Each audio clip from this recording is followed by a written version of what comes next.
Imbis na tumigil, humarurot pa sa checkpoint ng isang kotse sa Coronadal City. At ang maharang at mainspeksyon ng sasakyan, bistado ang laman nitong droga. Saksi, si Emil Sumangil, exclusive. Pinababa agad at ineskortan ng mga pulis ang 4 na sakay ng puting kotseng hinalang nila sa Barangay Carpenter Hills, Coronadal City nitong Martes ng umaga. Nauna na yung tangkain harangin sa isang checkpoint para lang sana i-verify ang mga sakay, pero sa kalit na tumigil, humarurot ang kotse ayon sa mga pulis at ninagpasan sila.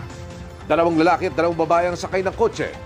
At nang inspeksyonin ng Highway Patrol Group ang loob, tumambad ang umano'y kontrabandong dala ng grupo.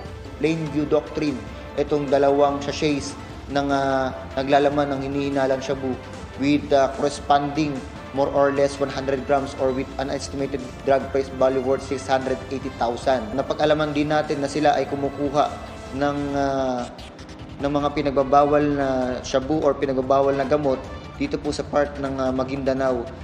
Hindi nagbigay ng anumang pahayag ang mga suspect pero patuloy pa rin namin sinisikap na makuha ng panig. Paalala ng HPG makipagtulungan sa police checkpoint. Hindi po motor lang ang pinapara ng ating HPG, kundi pati na rin po yung 4 wheels sa utos pa rin po ng ating Chief PNP. Para sa isang malinis at seguridad na napaparating na halalan. Para sa GMA Integrated News, Emil Sumangil ang inyong saksi.